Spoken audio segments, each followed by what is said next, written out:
ایک ظالم اور خود مختار بادشاہ یا گورنمنٹ کی رعیت ہے، یا یہ بندہ کسی ایک ظالم اور خود مختار اپنے فیصلے خود کرنے والے بادشاہ یا کسی حکومت کی عوام ہے، یہ بندہ غلام نہیں ہے۔ اس کی بات کی کہ نہ تو یہ بندہ غلام ہے جس کو ایک ظالم آقا نے خرید لیا، اور نہ ہی یہ بندہ غلام ہے جو کسی ظالم یا خود مختار بادشاہ کی عوام ہے، بلکہ در حقیقت اصل غلام وہ شخص جو بد اخلاقی، خود غرضی، جہالت اور شرارت کا متی اور خود غرضی کی غلامی میں مبتلا اور قومی ہمدردی سے بے پرواہ ہے۔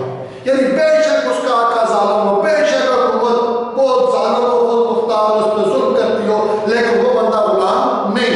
اصل غلام کون ہے؟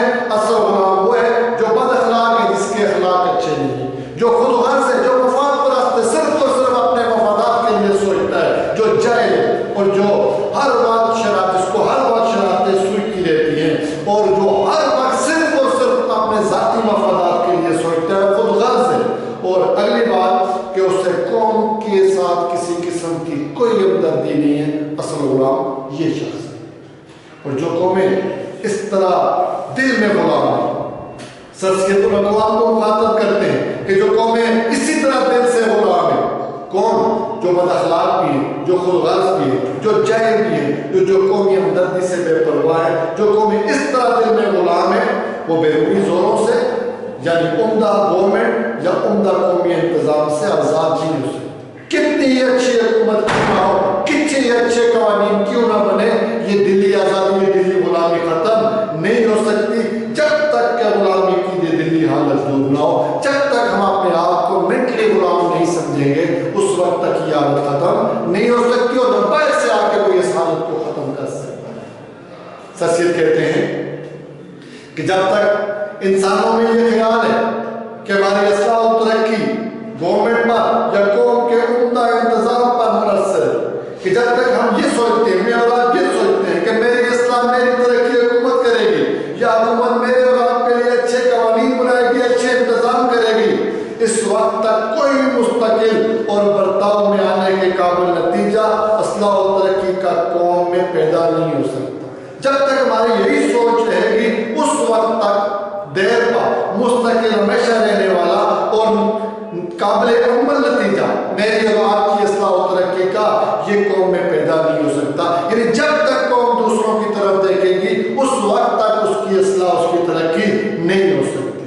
کہ وہ کیسی عمدہ تبدیلیاں گورنمنٹ یا انتظام میں کی جائے، سرسید کہتے ہیں کہ حکومت کتنی اپنی حکومت کو، اپنی حکمرانی کو کتنی اچھا کر دے، کتنا ہی اچھا کیوں نہ کر دے، انتظامات کو کتنا ہی اچھا کیوں نہ کر دے، وہ تبدیلیاں فانوس خیال سے کچھ زیادہ رتبہ نہیں رکھتی، ایک کاغذی فانوس سے زیادہ کوئی مقام، کوئی مرتبہ نہیں رکھتی۔ کہ ایک مصنوعی فانوس بنا ہے جس میں مختلف تصویریں بنی ہیں، وہ گھومتا ہے اور وہ جانور آپ کو چلتے پھرتے دوڑتے ہوئے نظر آتے ہیں، تو یہ تبدیلیاں فانوس خیال، خیالی کاغذی فانوس سے زیادہ کوئی مقام نہیں رکھتی، جس میں طرح طرح کی تصویریں گرتی ہوئی دکھائی دیتی ہیں، مگر جب دیکھو تو کچھ بھی نہیں۔ تصویریں گردش کرتی ہوئی تو نظر آتی ہیں، دوڑتے ہوئے تو نظر آتی ہیں، لیکن اصل میں وہ تصویریں کچھ بھی نہیں۔ مستقل اور مضبوط آزادی، ہمیشہ رہنے والی آزادی اور مضبوط آزادی، سچی عزت اور اصلی ترقی، یہ سچے شخصی چال چلن پر منحصر ہے، یہ میرے اور آپ کے ذاتی عادات و اطوار پر منحصر ہے، انحصار کرتی ہے۔ اور وہی شخصی چال چلن قومی ترقی کا بڑا ضامن ہے۔ یعنی یہ شخصی، یہ میرا اور آپ کا ذاتی چال چلن، طور طریقے، طور عادات و اطوار، یہ میری اور آپ کی ذاتی ترقی میں بھی اپنا کردار ادا کریں گے، اور یہ بات قومی ترقی کا بھی ضامن ہے کہ قوم بھی ترقی کرے گی۔ جان اسٹیورٹ مل جو ایک بہت بڑے حکیم دانا گزرے ہیں، ایک بڑا برطانوی فلاسفر ہے، 1806 سے 1873 آپ کا ٹائم پیریڈ ہے، مشہور برطانوی فلاسفر ہے جان اسٹیورٹ مل، ایک بہت بڑا دانا عقلمند حکیم گزرا ہے، کا قول ہے، وہ کہتے ہیں کہ ظالم اور خود مختار حکومت بھی زیادہ خراب نتیجے پیدا نہیں کر سکتی۔ اگر حکومت ظالم ہے اور خود مختار مرضی سے کرتی ہے تو یہ ظالم اور خود مختار حکومت بھی اتنے برے نتائج پیدا نہیں سے کر سکتی اگر اس کی رعایا میں شخصی اصلاح اور شخصی ترقی موجود ہو. اگر عوام میں اپنے ذاتی غلطیوں کو دور کرنا، اپنی ذاتی ترقی کا جذبہ موجود ہے تو حکومت کتنی ہی ظالم کیوں نہ ہو وہ خراب نتائج پیدا نہیں کر سکتی. اور جو چیز کے شخصی اصلاح اور ترقی کو دبا دیتی ہے در حقیقت وہی شے اس کے لیے ظالم اور خود مختار گورنمنٹ ہے.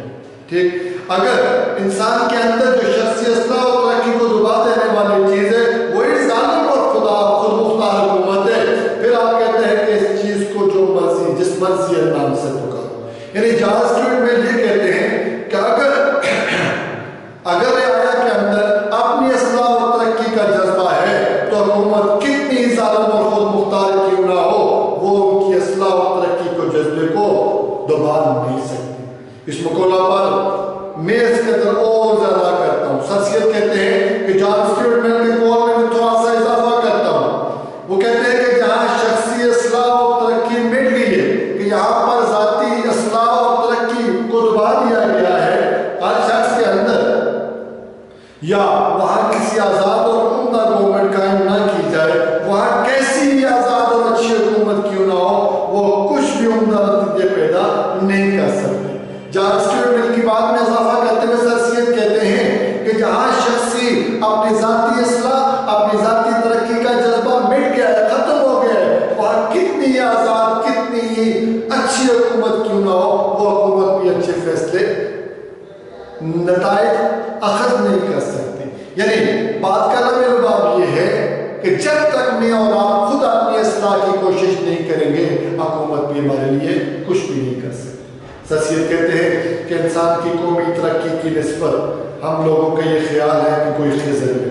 اب یہ لوگ یہ سوچ رہے ہیں کہ ہماری قومی ترقی کے لیے ہمیں کوئی رہنما بنے، خضر بھی رہنما، گورنمنٹ فیاض ہو، گورنمنٹ سخاوت ہو، سخاوت کا مظاہرہ کرے اور ہمارے سارے کام گورنمنٹ کر دے. اس کے معنی یہ ہے کہ ہر چیز ہمارے لیے کی جاوے اور ہم خود کچھ نہ کریں.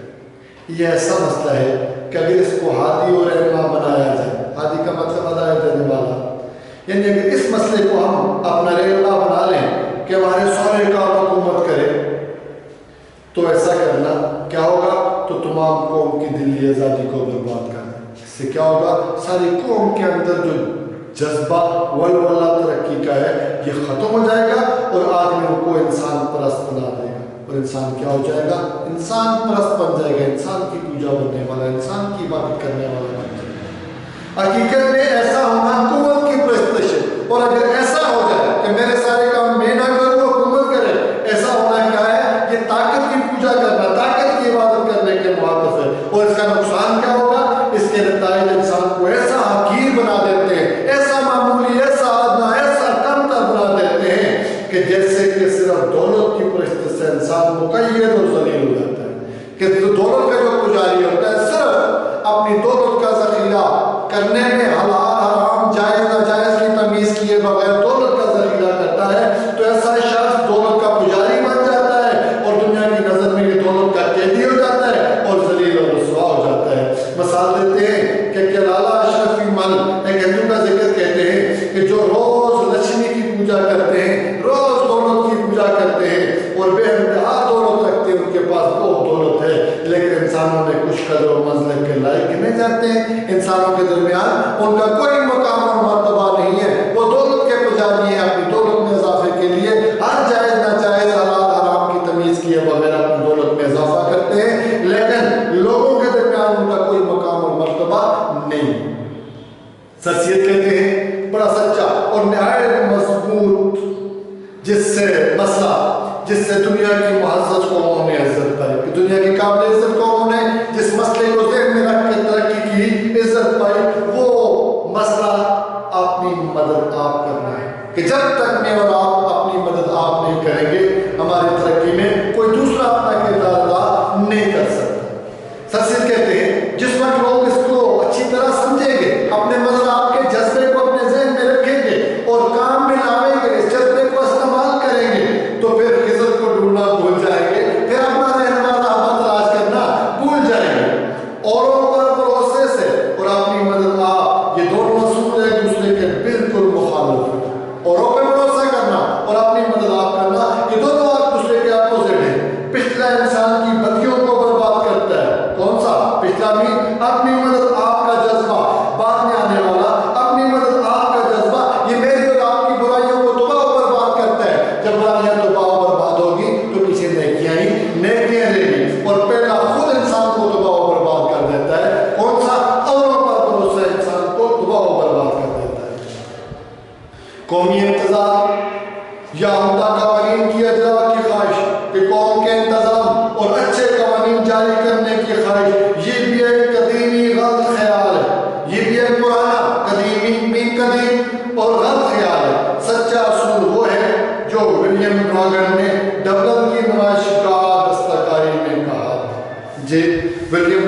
آئرلینڈ کا رہنے والا ہے.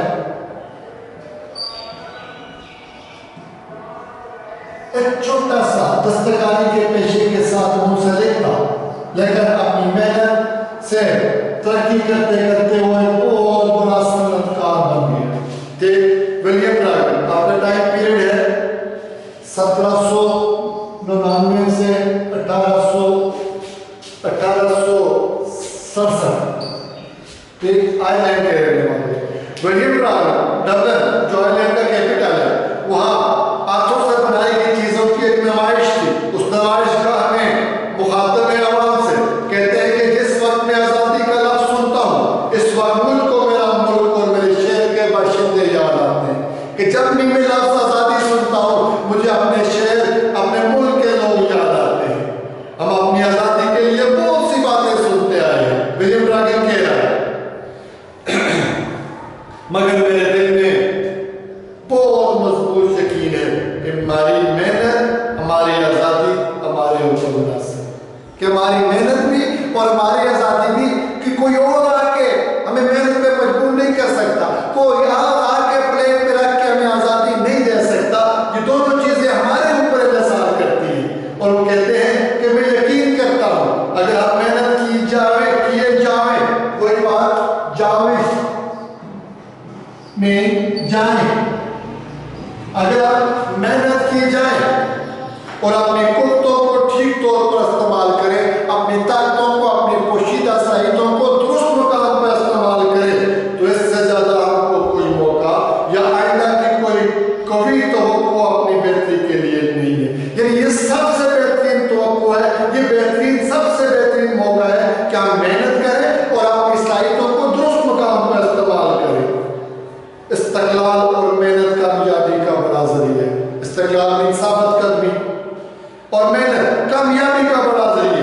اگر ہم ایک دلی ولولے یعنی ایک جوش جذبے کے ساتھ اور محنت سے کام کرتے رہیں، تو مجھے پورا یقین ہے کہ تھوڑے زمانے میں ہماری حالت بھی ایک عمدہ قوم کی مانند آرام و خوشی اور آزادی کی ہو جائے.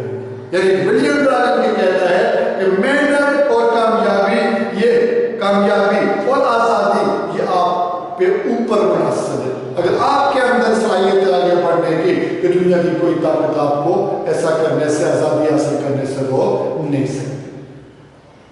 انسان کی اگلی پشتوں کے حالات پر خیال کرنے سے معلوم ہوتا ہے، یا اگلی پشتوں سے مراد گزرے ہوئے زمانے میں ان نسلوں کے حالات پر غور کریں تو معلوم ہوتا ہے کہ انسان کی موجودہ حالت انسانوں کے نسل در نسل کے کاموں سے حاصل ہوتی ہے. کہ آج ہم جس مقام پہ کھڑے ہیں، یہ مقام پلک جھپکنے میں ہمیں نہیں مل گیا.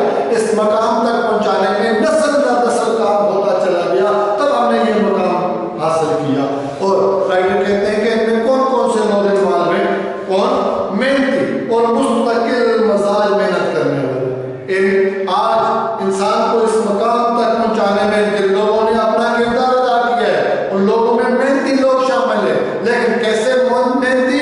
ثابت کرنی، مستقل مزاجی سے محنت کرنے والے. اور کون؟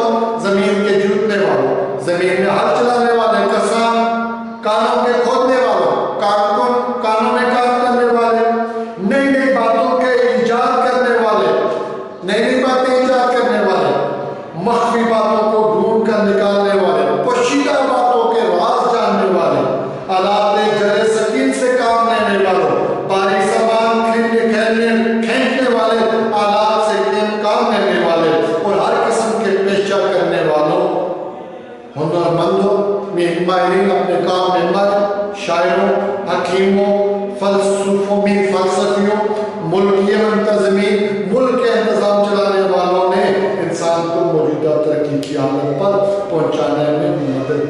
کسی ایک شخص کا کردار نہیں ہے، ان تمام اشخاص نے اپنا کام ادا کیا اور ایک بار نہیں نسل در نسل یہ کام کیا، تو آج قوم اس حالت تک پہنچی. ایک نسل نے دوسری نسل کی محنت پر امانت بنائی، ایک نسل نے کام کا ارادہ کیا ہے، کام کی شروعات کی، اور دوسری نسل نے آ کے اس کام کو پائے تکمیل تک پہنچایا اور اس کو ایک اعلیٰ درجے پر پہنچایا، ایک بلند مقام تک پہنچایا. ان عمدہ کاریگروں سے عمارت کے معمار ہیں، یہ خوش اخلاقی کے، یہ مہذب پن کی عمارت کے معمار بنانے والے ہیں۔ لگاتار ایک دوسرے کے بعد ہونے سے انہوں نے ایک دوسرے کے بعد مسلسل محنت کو جاری رکھا، تو کیا ہوا؟ علم و ہنر میں جو ایک بے ترتیبی کی عادت میں تھی کہ یہ علم و ہنر جو تھے یہ بے ترتیب بکھرے پڑے تھے، ان میں ایک ترتیب پیدا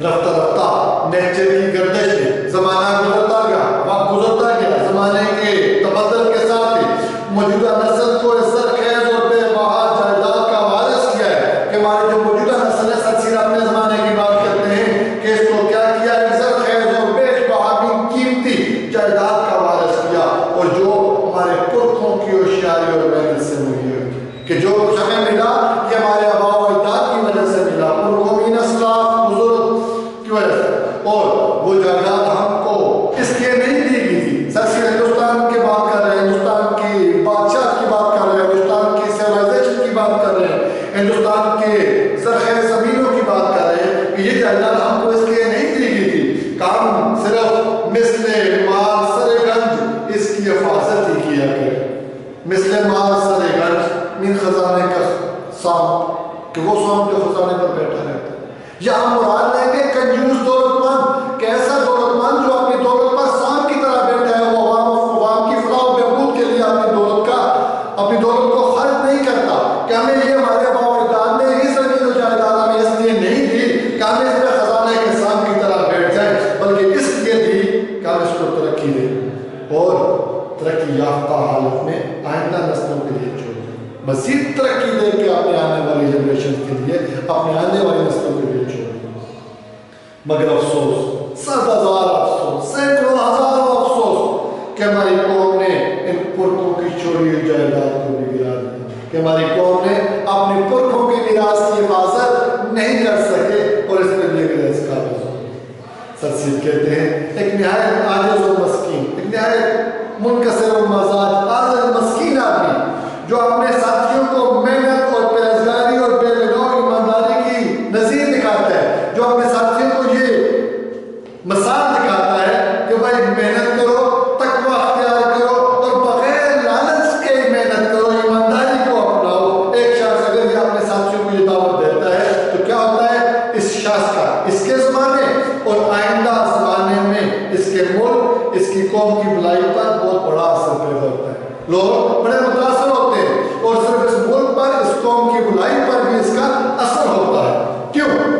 کہ اس کی زندگی کا طریقہ اور چال چلن گو معلوم نہیں، اگر سے ہمیں پتہ نہیں ہے کہ یہ کیسی زندگی گزارتا ہے، اس کے عادات و اطوار کیسے ہیں، مگر دوسروں کو محنت، پرہیزگاری اور ایمانداری کا درس دیتا ہے۔ اس کی پرسنل زندگی کے بارے میں ہمیں کوئی پتہ نہیں ہے، مگر کیا ہوگا؟ اس درس کی وجہ سے اور شخصوں کی زندگی میں آہستہ آہستہ یہ محنت، یہ پرہیزگاری، یہ بے لگاؤ ایمانداری یہ آ جائے گی اور آئندہ کی نسل کے لیے ایک عمدہ نظیر بن جائے گی، ایک اچھی مثال بن جائے گی۔ ہر روز کے تجربہ سے یہ بات معلوم ہوتی ہے، شخصیت کہتے ہیں کہ شخصی چال چلن ہی میں یہ قوت ہے کہ میرے اور آپ کے ذاتی عادات و اطوار میں یہ طاقت ہے کہ دوسروں کی زندگی کہ یہ دوسرے کی زندگی پر اثر انداز ہو، دوسروں کے برتاؤ، دوسروں کے سلوک اور دوسروں کے چال چلن پر یہ بڑا قوی اثر پیدا کرتا ہے، قوی مضبوط طاقت پر اثر پیدا کرتا ہے۔ کیا چیز؟ میرا اور آپ کا اخلاق اور کردار دوسروں کو ضرور متاثر کرتا ہے، سرسید یہ کہتے ہیں اور کہتے ہیں حقیقت میں یہ ایک عمدہ عملی تعلیم ہے، یہ پریکٹیکل علاج ہے، یہ پریکٹیکل ایجوکیشن۔ جب ہم اس عملی تعلیم کا علمی تعلیم سے مقابلہ کریں، یہ عملی تعلیم جو ہم نے اپنے اخلاق اور کردار سے سیکھی اور جو علمی تعلیم جو ہم نے کتابوں سے سیکھی، اگر ہم ان دونوں کا موازنہ کریں، مقابلہ کریں، تو مکتب اور مدرسہ، سکول مدرسہ اور مدرسہ العلوم من کالج کی تعلیم اس عملی تعلیم کی ابتدائی تعلیم معلوم ہوتی ہے۔ کیا کہتے ہیں کہ ہم نے کسی مدرسے سے تعلیم حاصل کر لی، ہم کسی یونیورسٹی کالج سے فارغ التحصیل ہو گئے، لیکن یہ جو تعلیم ہم نے اپنے اخلاق اور کردار سے دوسروں کو دی، یہ مدرسہ اور کالج کی تعلیم اس تعلیم کی ابتدائی تعلیم معلوم ہوتی ہے۔ کہتے سرسید کہ زندگی کا علم یعنی زندگی کے برتاؤ کا علم کہ ہم نے اپنی زندگی کیسے گزارنی، بہتر انداز سے کیسے گزارنی، جس کو انگریزی میں لائف ایجوکیشن کہتے ہیں. انسان پر قوم پر بہت زیادہ اثر ہوتا ہے. کس کا؟ اس لائف ایجوکیشن زندگی گزارنے کے طور طریقوں کا انسان پر بھی انڈیویجولی اور ایز اے ہول قوم پر بھی بہت اثر ہوتا ہے. کہ مکتب اور مدرسہ العلوم کا علم کہاں ہوتا ہے؟ تاج میں، صندوق میں، یا الماری میں، یا کسی بڑے کتب خانے میں رکھا ہوتا ہے. مدرسہ سکول کا، کالج کا علم کتابوں کی صورت میں. تاج پرانے زمانے میں دیوار کے اندر کھوکھلا سا کر کے تاج بنایا جاتا تھا سامان رکھنے، چیزیں رکھنے کے لیے. محراب یا ڈاک کہہ سکتے ہیں جو دیوار کے اندر بنایا جاتا ہے. کہ یہ سکول اور کالج کا علم جو کتابوں کی صورت میں یا کسی تاج میں ہوگا، یا کسی صندوق میں ہوگا، یا کسی الماری میں ہوگا، یا کسی بڑی لائبریری کی تو کھانے میں رکھا ہوگا. لیکن مگر زندگی کے برتاؤ کا علم، زندگی گزارنے کے طور طریقے، ان کے برتاؤ کا، ان کو اپنے استعمال میں لانے کا علم کہاں سے ملے گا؟ ہر وقت ملے گا. دوست سے ملے گا. ہم دوست سے ملے تو اس سے بھی ہم زندگی کو برتاؤ میں لانے کا علم سیکھ سکتے ہیں. بے شک وہ ہمیں سکھائے نہیں، اس کے سلوک سے ہم سیکھ سکتے ہیں. گھر کے رہنے سہنے میں ہم گھر والوں کے ساتھ مل جل کے رہتے ہیں، وہاں ہم زندگی کے طور طریقے سیکھ سکتے ہیں. شہر کی گلیوں میں سیکھ سکتے ہیں، صرافہ کی دکان میں سیکھ سکتے ہیں. صرافہ کہتے ہیں جیولر، سونے کا کاروبار کرنے والا. ہل جوتنے میں کسان سے سیکھ سکتے ہیں، کپڑا بننے کے کارخانوں سے سیکھ سکتے ہیں، کلوں میں کام کرنے، مشینوں سے کام کرنے کے کارخانے میں ہم یہ ساری باتیں سیکھ سکتے ہیں. مگر بے سکھائے، یہ کوئی سکھائے نہ پھر بھی سیکھ سکتے ہیں. بے شاگرد بنائے، کوئی ہمیں اپنا شاگرد نہ بنائے پھر بھی سیکھ سکتے ہیں. لوگوں میں صرف اس کے برتاؤ سے پھیلتا ہے. کس سے؟ کہ میرے اور آپ کے سلوک سے یہ علم پھیلتا ہے. یا سید نے اس پیراگراف میں دو خاص باتیں کی کہ کتابی علم اور عملی تعلیم. عملی تعلیم ہم ہر شخص سے سیکھ سکتے ہیں، اور کتابی تعلیم ہم صرف تعلیم کتابوں سے، مدرسے سے، سکول سے، کالج سے سیکھ سکتے ہیں. یہ پچھلا علم وہ علم ہے جو انسان کو انسان بناتا ہے. کون سا علم؟ جسے ہم لائف ایجوکیشن کہتے ہیں. اس علم سے عمل، چال چلن، تعلیم نفسی، نفس کشی، شخصی خوبی، قومی مضبوطی اور قومی عزت حاصل ہوتی ہے. لائف ایجوکیشن سے کیا ہوتا ہے؟ اس علم سے عمل، پریکٹیکل حاصل ہوتا ہے. ہمارا عادات و اطوار ہمیں اپنے نفس پہ قابو پانے کا درس، اپنی قوم کو مضبوط کرنے اور اپنی قوم کی عزت کا خیال کرنے کا علم حاصل ہوتا ہے. یہی علم وہ علم ہے جو انسان کو اپنے فرائض ادا کرنے اور دوسروں کے حقوق محفوظ کرنے. یہی ہے لائف ایجوکیشن، وہ علم ہے جو مجھے اور آپ کو اپنے فرائض ادا کرنے اور دوسروں کے حقوق کا تحفظ کرنے اور زندگی کے کاروبار کرنے اور اپنی عاقبت کے سنوارنے کے لائق بنا دیتا ہے. زندگی کے کاروبار کرنے اور اپنی آخرت کو سنوارنے کے قابل بنا دیتا ہے. اس تعلیم کو آدمی صرف کتابوں سے نہیں سیکھ سکتے. لائف ایجوکیشن کی بات ہو رہی ہے، اور نہ یہ تعلیم کسی درجے کی علمی تحصیل سے حاصل ہوتی ہے، اور نہ یہ تعلیم کسی کلاس کی تعلیم مکمل کرنے سے حاصل ہو جاتی ہے. یہ نہیں کہ آپ نے میٹرک کر لیا آپ کے اخلاق اچھے ہو گئے. یعنی یہ ہر موقع پر، ہر جگہ پر انسان کتابوں کے بغیر بھی سیکھ سکتا ہے.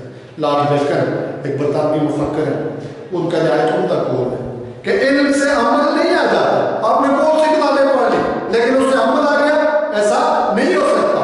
علم کو عمل میں لانا لارڈ بیکن کا نہایت عمدہ قول ہے. ایک برطانوی مفکر ہے، فلاسفر ہے کہ علم سے عمل نہیں آ جاتا.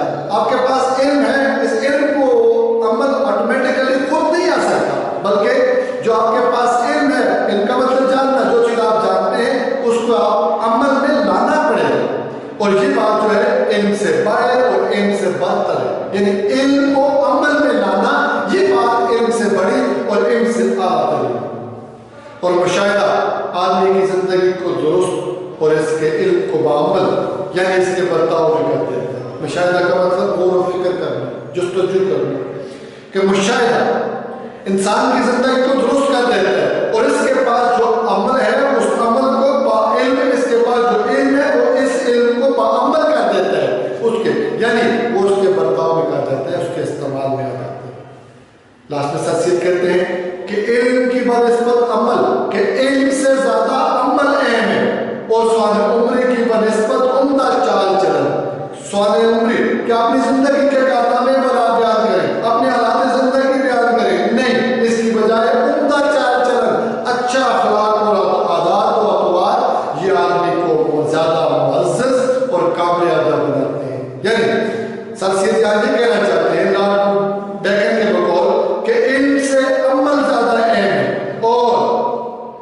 اور عمل سے سوال عمری کی بجائے اپنی زندگی کے حالات اپنی زندگی کے کارنامے بیان کرنے کی بجائے آپ اپنے اخلاق و عادات کو اچھا کر لیں، کارنامے بیان کرنے کی بجائے، یہ زیادہ اچھے ہیں، اور اس سے کیا ہوگا؟ یہ آدمی زیادہ معزز، قابل عزت اور قابل ادب